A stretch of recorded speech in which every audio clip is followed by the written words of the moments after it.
Right now, as we look at our community, what's the biggest obstacle in battling this crisis of mental health?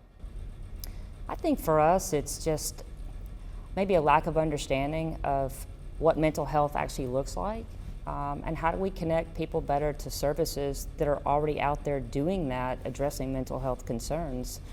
You know, we could have the conversation that, you know, police and fire may not always be the best fit to address mental health concerns, but people still call 911. So, you know, we have to look at what are better practices for us to go out there and serve the community, and how do we connect people better to services.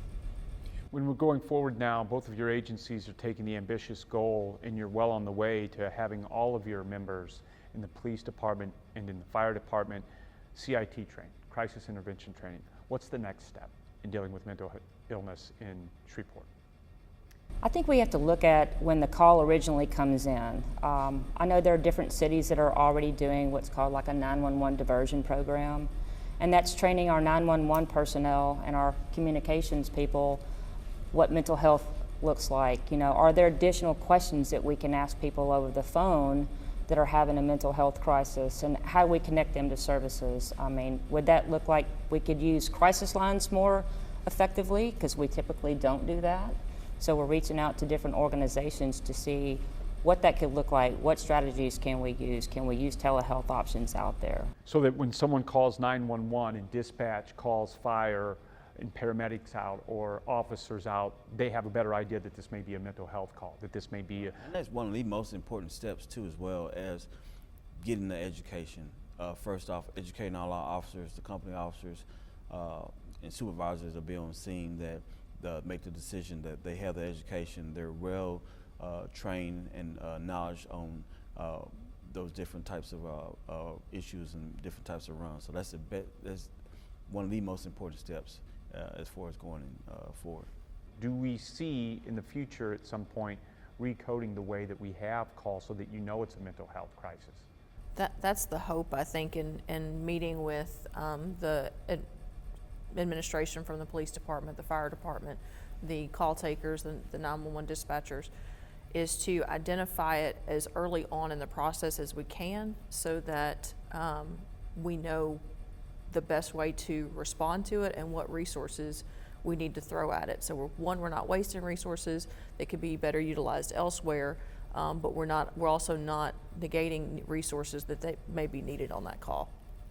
And I think when we start, you know, a couple of months ago, we were looking at how do we extract that data for mental health related calls. And what we saw was there's so many different ways that those calls are currently coded. You know, it might be a welfare concern, it might be a disorderly person, it might be an assault type call, and Domestic. it might be just a mental health call, but there were mental health components to almost every one of those type signals that are in our system now. And so how do we extract really good data so that we can show the community and we can look at community partnerships on just how great of a need that there really is with the mental health calls. So that was challenging. So I think there's got to be a better system in place that we can kind of code those mental health calls to get that data. I understand that you're looking at the model of some type of community response model for a mental health unit. Explain to me what that is and what it might look like.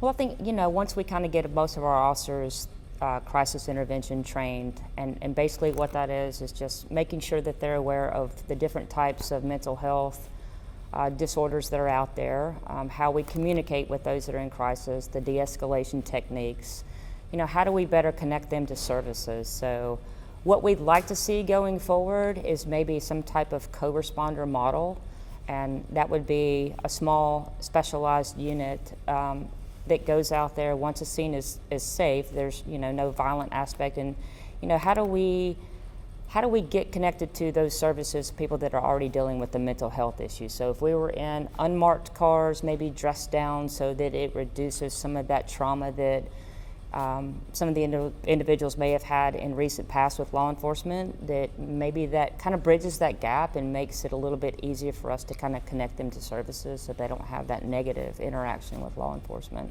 And we talk about co-responder, you might send Rachel out with the police department in that unit, Calvin's going out with the fire department. Who else might be involved in this? Because it seems we need more than just our officers and our paramedics on the scene.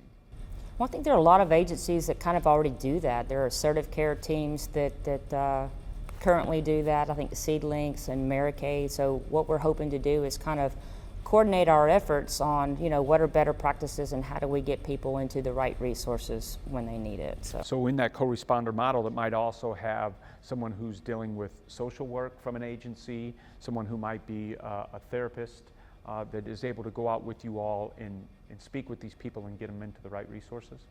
Correct. So we were actually looking at, we've had a couple of companies reach out to us on some telehealth models.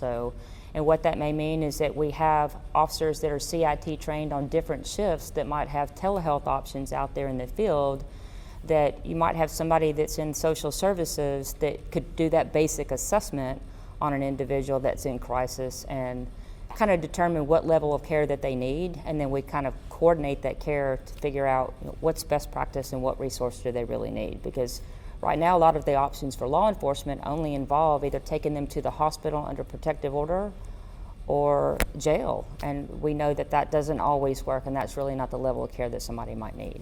And what about you all, Calvin, on the fire perspective? When you are assessing a patient, you realize this is a mental health issue, what are the options available to you? It depends on if it's a true medical emergency or it's a non-emergency. We still, our thing is to work better with the police and finding that solution, whether it's mental illness. Do we need to put them in protective custody, or do we need to take them to the ER because they're dealing with some type of medical emergency, not necessarily mental illness, or mental illness and substance abuse together. So educating those guys to see that and making a good rapport with the police officers that do we need a police officer protection as far as protective custody to minimize harm from that individual or that patient that be suffering from that illness. Whose legal responsibility is it to transport a patient once you know this is a mental health issue and there's not an underlying medical condition, but you know the person needs to be committed? If it's an emergency commitment, that falls back on law enforcement. That falls back on us, that if they meet the criteria for an emergency commitment, that it's our responsibility to get them to the hospital for that initial evaluation. And I imagine that can create some obstacles, because if you're responsible for committing the folks, some may not understand because they see the badge and they see the gun that you're taking them somewhere to help them. They may suddenly assume They're going to jail. I'm going to jail, and you're here to combat. Right. And is that one of the reasons why we think maybe going in plain clothes and going as a co-responder model might help you navigate those situations better? That's our hope, is that just, I can be a police officer, but I can also be a person there that's there to help you. And if you see the uniform, initially that's all you see at first. And that's all most people see whenever a police officer gets out of a marked unit and is wearing a uniform, is they instantly think, okay, somebody's going to jail. They don't think, hey, they're here to help. And so there's that kind of takes that barrier down by showing up in unmarked cars and in plain clothes. And some people, depending upon their mental health diagnoses, just the appearance of a uniform or a marked unit can escalate this already somewhat volatile situation. And so again, in hopes of kind of breaking that barrier down and preventing that from happening, would be to show up in plain clothes and an unmarked vehicle. The reality of the situation is that a 911 call and having police officers and paramedics respond isn't necessarily the best model for dealing with someone in a mental health crisis, but that's where we are. That's the framework we have to work with. So I imagine one of the biggest obstacles for you all is finding a new best practice to deal with this crisis. People, when there's a crisis, whether it's a mental health crisis or some other crisis, they pick up the phone, they call 911, they know somebody is coming. Whether or not that's the best person to handle the crisis at the time may or may not be the case, but if we can connect caretakers, patients, family members, neighbors, whatever, to resources, so that the next time there's a mental health crisis or there's a mental health crisis on the horizon, that they know there's other resources, and oftentimes better resources than to pick up the phone and call 911 and get law enforcement or medical services out there. They can reach out to their caseworker, they can reach out to their doctor, they can reach out to their assertive care team or whatever the other resources. We're able to connect them too, so that whenever there is another problem, that they have better options than picking up the phone and calling 911. You've touched on the idea that you hope to have this co-responder model at some point in the future. What's the biggest hurdle in actually making that happen? Well, I don't know so much as it was a hurdle. I think initially we had to really kind of determine what our crisis response system was in Shreveport. So that was a challenge for us because it's really kind of out of the scope of what law enforcement typically does. So we really didn't know. So let's just say we go out there in a co-responder model.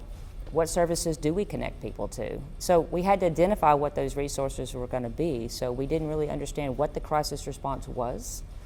So then we thought, probably best practice was to form an advisory council of those mental health professionals, substance abuse professionals that are already doing that, advocacy groups, nonprofit groups that can really kind of help us determine better practices, what the community would like to see going forward, and what our policies and procedures should look like so that we can better serve those individuals. So finding out who all the stakeholders are, who all the players are in this that are providing services, and getting them all to the table. Absolutely. Finding out where those gaps are and filling them with the resources that we have here locally as best as we can.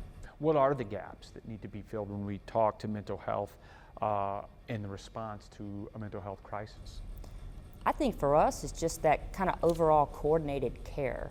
I think you assume that somebody that's having a mental health crisis, if they were just to go onto Google and, try to find out what the best resource is, it's extensive. So I can only imagine how that must feel for them actually in a state of mental health crisis. I mean, it was overwhelming for us to kind of, determine, well, who do we refer them to? What's that going to look like? I think if we just went out there and we didn't really know what the resources, we're kind of set up for failure. If you're not connecting people to resources and there aren't follow-ups, I think, when we take somebody into, say, protective custody and they go into the hospital for a 72-hour evaluation, they stabilize the medication, they're right back out the door. Where's the gap there? Whose responsibility is it to follow up on those kind of chronic consumers that is just sort of that revolving door? Is it our assertive care teams? Are there better options out there? We really kind of need to bring everybody to the table so that we can see where are the gaps. Is it medication? Is it transportation? Is it just a lack of family support? Is it a homeless issue? Is it a housing issue? I think when we started looking at it, there were gaps kind of a little bit in every part of it. It's all of those issues. Right.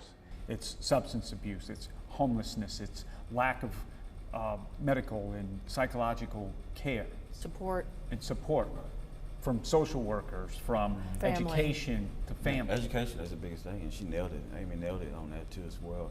Educating the public too as well. So. And you said we need to get buy-in from the community. What do you mean we need buy-in from the community? Who are we talking about? The community, meaning those individuals that actually do have mental health issues, their family members that have mental health issues, the advocacy groups, we're all a part of the community. I think all of us that, serve the public, we are part of the community. I mean, we are trying to take a guardianship into a community problem, I think that's our goal and our challenge is just to kind of connect all the resources so that when we're out there, we're doing what's best for the consumer. We're doing what's best practice for that individual because it's really kind of client-centered. It's coordinating care. And it's not a one-stop shop. One resolution or one resource may work for Amy, but it may not work for you, or whatever. And so, having options on the table from our local, community members and resources and profit, nonprofit, all of that. So the more resources that we have to pull from, the better. The hope is that we are able to better meet what that particular consumer's needs and requirements are, instead of just saying, okay, well, everybody gets A, B, and C. We can help them guide and figure out what works best for them. Because with mental health illnesses, there's, the variety and the range is so wide that it's not one thing fixes everything. tying it all together too. I think with the buy-in from the community, we need them to complete the whole circle for it to work. We just can't do it alone. So we do need the community for it to work. Just like they said, it's for getting those added resources, getting the educating not only the police officers and the firefighters, but educating the public as well. So if those issues were to come about, or if it's one of their loved ones that are having a mental issue, they know how to reach out to those resources and which resources are going to be more effective for them to call. So I think that's the buy-in.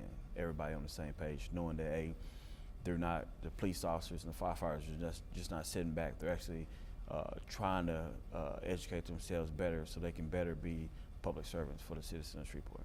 Almost 3 months ago, we produced a documentary called Breakdown that shined a new light on the mental health crisis here and the role the first responders play in responding to folks who are suffering from mental illness. Has that done anything to change the perspective in your departments and in the community when it comes to this crisis? Oh, I think absolutely. I mean, it's, there's a shortage of people going into the profession in general, so we know there's a critical shortage just in first responders to begin with, but I mean, it highlights the emphasis that, our nation is struggling, our communities are struggling, individuals are struggling. I mean, we're just coming out of this pandemic, and so we see that there's a need to do things differently. We don't exactly always know how that's going to look, but I think having that awareness kind of brought to the forefront, it's helpful for us. It's helpful for the agencies to see, well, how do we determine what better practices? So you guys were very helpful in that. And not to mention, I think from that program, we've had a lot of agencies reach out to us to really want to be a part of that. So, that's been helpful as well. And also we've actually had company officers that want that knowledge, want that education, can't wait to get into that crisis intervention training. So that's the buy-in from the police department and the fire department. They actually want that training to better themselves and going forward is helping the public, and to see the numbers, the need for, once you look at the numbers, you definitely see there's a need for some type of mental health awareness here in the city of Shreveport. Do you think that film helped to break down some barriers in terms of communication from community partners as well as people in your own agencies and even your bosses, the people at the top of the fire and police departments? I think it's definitely started conversations between all of us as to what each agency can do better, what our challenges are going to be. But yeah, those conversations kind of come up frequently within all of our organizations because we know that there's a need out there. We're just trying to figure out what's the best practice, how do we change our policies and procedures, and how do we get the funding sources. I mean, I know for the police department, we're over 100 officers down. How do we get the funding source going forward to really develop a strong mental health team that's going to be able to go out there and do that? So I think you guys bringing that to the forefront has really kind of helped us in our overall goal, and that's the funding source on how do we make this work. Well, and I think anytime that you shine a light on an issue everybody knows it's there, but again, it's a mountain, and how do you start to even try to climb that mountain? So anytime that you can shine a light on it and educate people, the public, the officers, the administration, city, and the police and fire administration, I think that starts conversations. And anytime you have people willing to come to the table and sit down and talk about an issue that and start trying to come up with resolutions, it's always beneficial. Unfortunately, we live in a world where any great idea has to be funded. And this, obviously, if it's an extended program that you want to sustain, is going to become costly. How do we look at that and find funding resources to make this model real?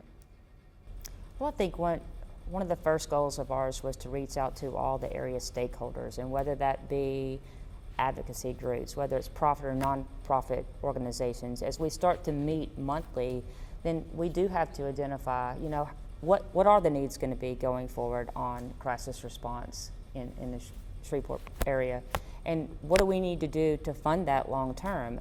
Is it unmarked cars that we might need? Do we need more 911 dispatchers to kind of fill in those gaps for those crisis type calls? And is it funding toward housing or whatever? And we've reached out to Community Foundation, community development, to look at their federal funding options, grants that might be out there that might help sustain this long term. Because what we don't want to do is start something and then it fail because we don't have the proper funding for it. So, yeah, those are definitely. And one of our big resources that we're lacking, like Amy said, is bodies, is people right now. We're just on both police and fire. Everybody is hurting for people. Nobody's, getting into this profession anymore. And so one of our most valuable resources is people. And, but I can say that a lot of the community resources that are out there that Amy has reached out to, they're all in and they're willing to do whatever it is that they can to help make this happen. Your agencies are working towards making the commitment to having people dedicated to deal with mental health. How do we do that in a department, in two departments that are short? Well, I think if you start to really look at the data, and that's what we're trying to do, you know that there's so many mental health related calls that would it be a better practice to maybe take two officers that are really good at communication and de-escalation and send them to the majority of those types of calls? I mean, you're looking at numbers basically. So I think if we start kind of a pilot program and we look at it small with just two officers and a supervisor, and we're networking with a lot of the other agencies that already deal with mental health and substance abuse and some of the assertive care teams, we'll just have to kind of assess that and it be really data driven and see what the needs are going forward. So ideally, this dedicated unit could go out and deal with calls that are coded as mental health so that other officers and other firefighters don't have to go to these calls that are mental health based, and they can go deal with other emergencies, fires, car accidents, a shooting perhaps. Yeah, ideally that's what we'd like to do. So if every officer is crisis intervention trained, what we would typically do is have those officers that are CIT trained go out there on those mental health calls. They would kind of make that scene safe to make sure that there's no immediate threat of violence. And then you'd have these kind of co-responder models kind of come in and be able to do a little further assessment, a little more dialogue, and maybe connect them to services. Because typically, patrol officers they're called to call to call to call. They really don't have the time to be able to spend 30 minutes, 45 minutes on an assessment, really trying to connect people to services, and that's kind of where this co-responder model would come in. And a lot of those they don't require law enforcement presence. It's not a law enforcement matter. It's maybe not even an EMS matter. But if we, again, like I said earlier, if we can connect the family members and the caretakers to resources that are available in the community, then the hopes would be that down the road, it would lessen those calls to 911 so that whenever there is a crisis, they contact those resources as opposed to pulling resources from the emergency and first responder. I know you don't have numbers in front of you and we don't have specific data to the number of mental health calls that come in through 911, but on a daily or weekly basis, how many times do you think officers and paramedics and firefighters are being dispatched to a call that has a mental health crisis component? I would say probably at least 75% of the time there is definitely a mental health component to the call. 75%. Back in March, I was doing a CIT training, and one of the things was we had to do a teach back, and we had to actually teach back to the instructors. So in order to get their blessing to teach the class to our fire and police personnel, and I reached out to University of Ochsner's, their mental health unit, and she gave me some numbers for a full week's time, and just alone the police, I don't know the exact number, but I believe it was like 144, close to 150 in 4 weeks' time, that the police alone just responded to a mental health crisis in the city of Shreveport. I believe the public, she gave me a number, it was a little less than 100. Like I said, I don't know the exact numbers, but it was very alarming when I got those numbers from her, and that's just for 4 weeks. And that's just from Ochsner. Yeah, that's not the other mental health facilities here. And that's ones that are either coroner committed or We did an emergency emergency commitment. commitment. Yes. So you're talking just those emergency commitments going to Ochsner, Yes. In 4 weeks. 30, 35 a week, 5 or 6 a day, 7 a day. That's just Monday through Friday. So you can imagine how many calls actually have some sort of mental health component to But they them, may not so- meet the requirements to do an emergency commitment on them at that time. And those are the numbers at just one Just one. hospital Yes, sir. in a 5-day period over 4 weeks' time. Yes. So 20 days. Do you think the general public really has a grasp of the extent of those numbers and the extent of the crisis we face? I don't know how they could, because we We didn't don't. know. Right. You know, That- this but- has but been, I've you know. heard that. I was like, oh my gosh. Did you say 4 weeks? And she's like, yes. And so Does it make it feel that this task is almost impossible? I don't think impossible. I think Challenging. it's challenging, challenge for is a better sure. word, yes. But It's a need. I think it's more of it lets you know that now it's more of a need. Does that make sense? Right. It's a clearly identified need. Right. As you all work this, do you have some autonomy with your chiefs into how you do this and how you create that, and even how you speak with someone like me in the media to be able to do this? Because let's be honest, as you're just talking about here, you're getting educated almost daily on the size of this issue. Are you given the autonomy that you really need to make this happen? I think the public wants it to happen. I think our organization is definitely supportive of what we're doing. Again, I don't think both of our agencies understand exactly how that's going to look, and I think that's, you know, kind of why we're reaching out to other organizations to kind of see what is our, you know, crisis response But model here. And I do you know that our administration, based on our meetings with our administration and the meetings that we've had with the fire administration, they're all in. I mean, they're bought in. They understand that there's a need there. They understand that there's a need to do things different than what we have been doing in the past, and they're open for the information that we have to provide based on the research and the. Yeah, they've been very receptive Yes, to definitely. any of the ideas going Many forward that meetings we've had. and definitely trying to get that education out to our guys so they know now and they know when they respond to these mental health issues. Well, I'll peel back the skin on the orange and tell you why I asked that question, because unlike some other areas that I deal with in the media, the police department and the fire department are really giving me great access to you all. And we don't have public information officers or chiefs intimately involved in guiding the questions. You guys are being allowed to speak freely with me. I was given free access to the police academy to watch this training going on, and that is an incredible breath of fresh air. Mental illness is a passion of mine, just like it is yours, and to see your guys as supervisors and bosses say, yes, sit down, talk to this person, say what you need to, is uncommon. And I think a lot of that is because they want the public to understand we recognize as an agency, as agencies, we recognize there is a need for change, there is a need, and I think they want the public to understand we're trying. We may not have it all figured out, we may not have all the answers, but we're trying to do better.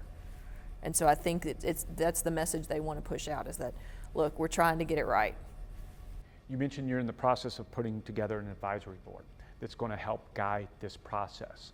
Who's on that advisory board at this moment? I imagine it might evolve, but who's on that advisory board, and what do you see it doing, and when will it first meet? Well, we're hoping to maybe meet next month and then continue to do that on a monthly basis. But we will have executive directors from different hospitals that already deal with mental health issues, substance abuse organizations that are already kind of in place here, both public and private funding organizations, city council, our commissioners. So we have representatives kind of all across the board, so that we kind of have that collaborative effort on how we determine what best practices are, what our policies and procedures need to look like, and what the community would really like to see on the mental health, you know, how we respond. So Having all the players at the table then is essentially having experts in every area able to come together and feel that they have their voices heard, and to build a model that will be sustainable here in Shreveport.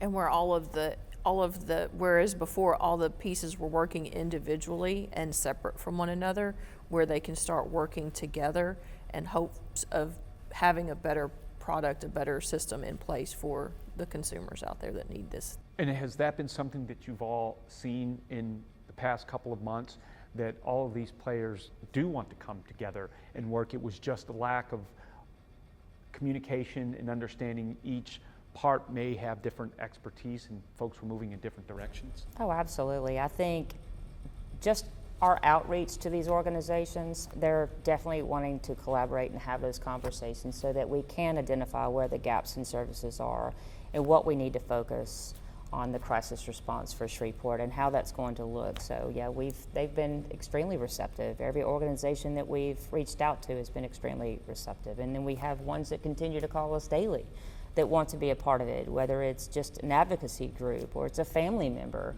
that wants to come and speak to us about the challenges that, their family member may have with interactions with law enforcement. So we're, really hoping to kind of welcome everybody, in those initial conversations, as to how we determine what our best practices are going to be. And I think it's because they're eager.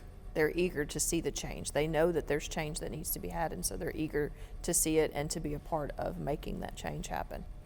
Do you think some people will be surprised to see that our police department and our fire department are really serving as the stick that's stirring the drink here in Shreveport to solving this mental health crisis, at least on a street level?